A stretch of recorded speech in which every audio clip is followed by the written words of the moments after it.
Hey guys, I'm Darko and next to me is Philips 55POS7805. It's a TV that runs Philips Saphi Smart TV platform, and in this video I'll focus specifically on the platform. I'll show you home menu, settings, connectivity, voice assistance, and I'll give you a better feel of what kind of performance you should expect from such TV. So if you're interested, keep watching this video. This is home menu. This is the menu you will see when you press home button on the remote control, and it's semi-transparent. It's located in lower half of the screen and it's got 3 rows. First one with 5 sections. Below you see specific icons for that section, and then certain apps like Netflix have additional row which allows you to jump straight to content of that particular app. If we go, for example, to Amazon Alexa, here you will only see name and basically again same name, but for Prime Video you will also get some description. So this helps if you're not sure what the app is about, then you will get some description and it might help you decide whether or not you want to use it or you want to remove it from the home menu. Speaking of removing or adding apps, first of all, you can arrange the layout as you want. So in order to rearrange it, you can either long press OK button on the remote, or if you go to the right, to the very end, you have Edit button. So I'll press OK. And right now I'm in edit mode, so I can click on whichever app I want, for example, Internet browser, and I can move it wherever I want, or if needed, I can delete the app. We will skip it, we will just put it next to Prime Video. But for example, let's delete certain app. Right now I'm in Filmbox, and that's it, it's removed. Once I'm finished with editing, I can press back button and I'm back to browsing home menu like usual. Important thing is, and this applies to all sections, once you enter the section, if you press the arrow down, you will always come to the third option. So when you're arranging apps, make sure that third app is the one you will use most frequently. And also the one next to it should be something you frequently use. You can do the same, for example, for sources. USB, if you're frequently opening content via USB, then you can put it here, but let's do long press of OK button. And let's put UHD Blu-ray player on the third position. So now let's go to sources. I'm right on UHD Blu-ray player input. So this will help you get to the content you want quicker.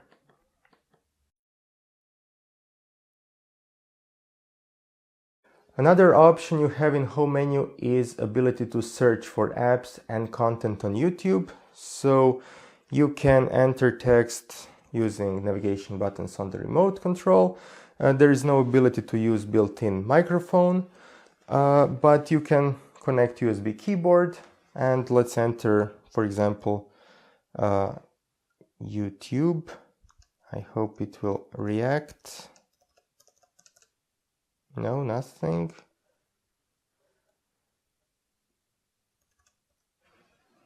And can I do something? Yes. All right. Okay, so let's search for YouTube. Enter. All right, so you see video results, and then if you go here to apps, you will see YouTube and YouTube Kids apps are available, and you can open them like this.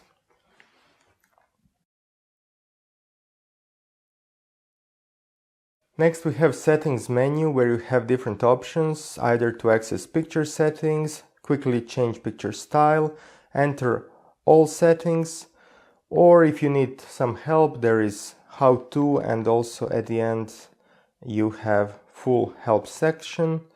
You can also edit these icons at their position.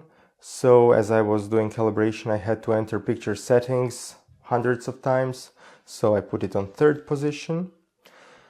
And also another thing is, currently I have YouTube app in the background, and if I want to enter all settings, I will get this notification. So TV needs to exit the app in order to open all settings.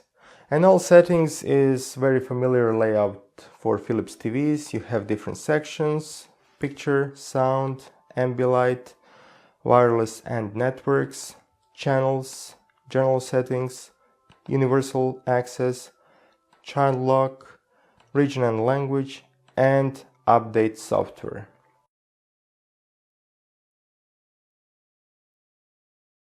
Next we have Watch TV section. So if you're watching live TV, then you will have ability to record content and access recordings here, see channels, access TV guide.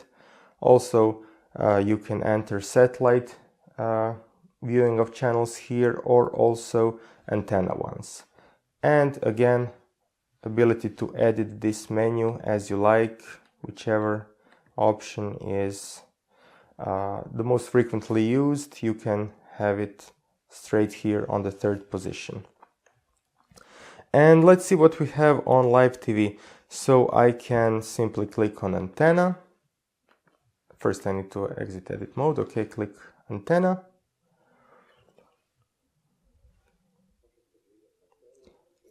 Alright, and then if I want to access TV guide, I can do it straight from the remote control. And as you can see, TV guide is occupying the entire screen, and there is no small window showing live TV. So once you're in this TV guide, you cannot see live TV at the same time. I'll press back button, so we're back to live TV. Info button will show you information about the channel here and so on. And there is also settings button on the remote, where you have program info, subtitles, audio language, and so on available here. Teletext, which you can access through here or through text button on the remote.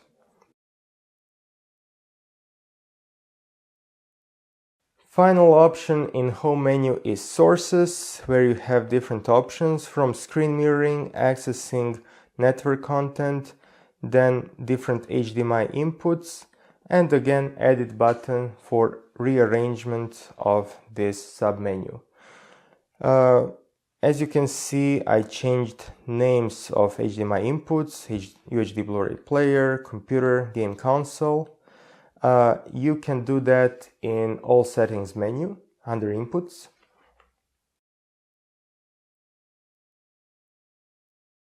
And now let's do a little cycling through different apps. So right now I'm in YouTube app. Now let's go to live TV. So I can press this TV exit button between plus and minus, and I will jump straight to live TV. Alright, so we're here. Next, let's open Netflix. Alright, we're in. It's responsive. Good. Then let's go to YouTube.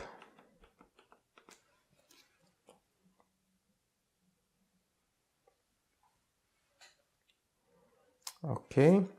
Yeah, again this video. Let's see Rakuten TV app. So let's see Rakuten. Okay, loading.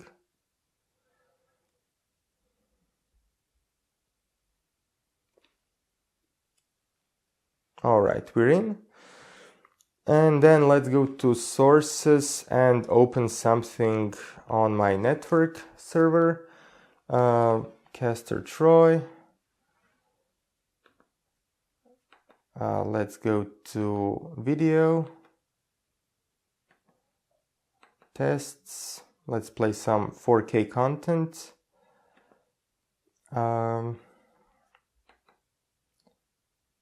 Let's see. All right, let's see if this will work.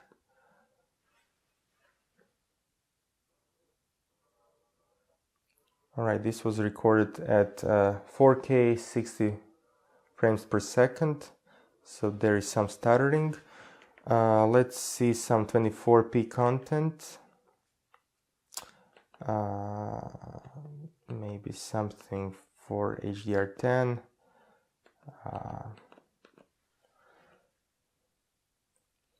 Let's see how this will work.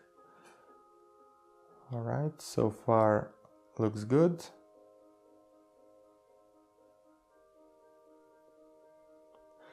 Yeah, depends on the content. This built-in media player is generally running okay for 24p content, but 60 hertz 4K, that's causing some issues. All right, and we can go back to live TV. And here we are, yes, and I can quickly adjust volume and so on. Now let's turn off the TV. Let's see. Backlight turned on. USB mouse, and here we are. So you see, a couple of seconds, and if we want home menu, we have it straight away. This TV also has Amazon Alexa built in. There is a microphone right here and button to call Alexa.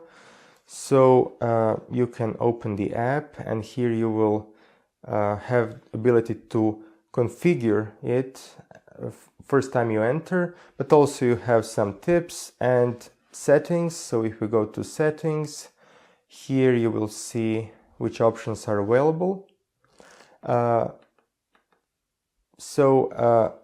For example, you can use Alexa even if TV is in standby, but you need to enable this option. And it's a little strange that off is on the right, on is on the left.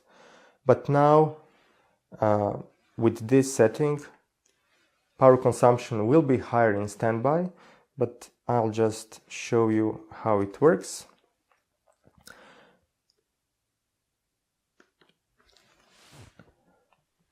Turn on test room lights. Yes, okay. Turn off test room lights.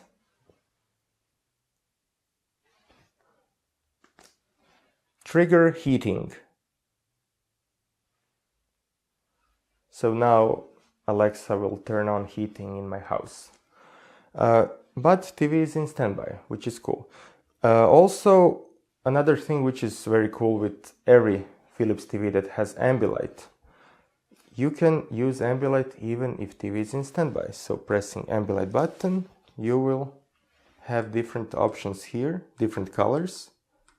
And just, you know, for a nicer atmosphere with some music, you can keep screen turned off and this backlight turned on, which is really nice. You can also jump straight to Netflix from standby if you press Netflix button. Also to live TV and so on, so you don't need necessarily to turn on the TV with power on button.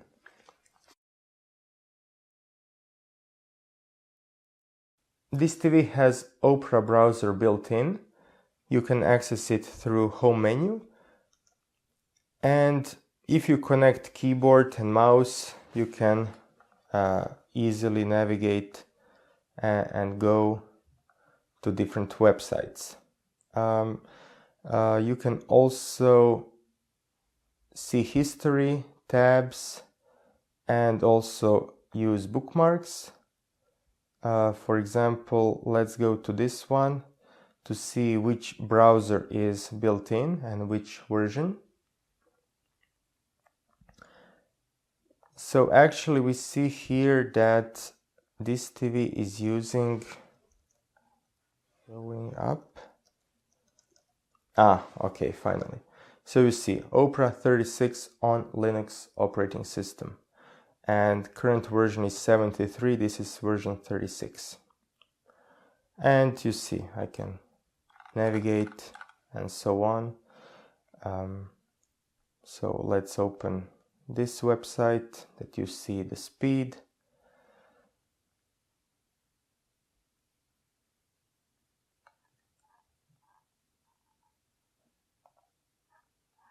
Alright, and you see scrolling. Sometimes browser would freeze and react very slowly, but you know, to visit something on the big screen, if you need some information, it's useful. Here, if we press this icon, you can add website to speed dial, you can add it to bookmarks, you have page security details, private tabs, settings, help, and that's basically it. Here you can zoom in and also clear history. Finally, we have Demo Me section where you have different options. If TV is in shop mode, then you have this shop setup. Otherwise, you can manage demos and also access demo videos. There is this one in Dolby Vision and also with Dolby Atmos sound. So very nice to show off. Definitely this was not my intention. Something happened. Let me repeat the process. Demo Me, demo videos, click OK. Alright, this is much better. So Dolby Vision plus Dolby Atmos, you can easily check if everything is okay with picture. And yeah, it looks really nice. And with this, guys, I came to the end of this presentation. I hope that it was helpful. I hope that you saw something new today, maybe learned some new trick. Definitely platform is modern in its way to not occupy the entire screen with its home menu. It offers different options. You have certain flexibility when it comes to customization. On the other hand, there are sometimes these drops in responsiveness, which I saw several times, and also sometimes apps were not working correctly, like you saw this Demo Me when it jumped to live TV. Same is with web browser and so on. So it's not perfect platform, but for mainstream TV, I would say it's acceptable. I see audience for it. On the other hand, for the same price, you could see competitors offering more responsive platform with more apps, especially those international apps like Disney Plus. And yeah, at the end, I really recommend that you take a look at my other hands-on videos and really decide what's important for you. Would you maybe forget some downsides of this platform and in return get Ambilight, which is a really cool feature, or you want something else and then deal with lighting and ambience in some other way. And this brings us to the end of this video. Thank you very much for watching. Like it if this video was useful, share and subscribe, and I'll see you in my next video. Bye!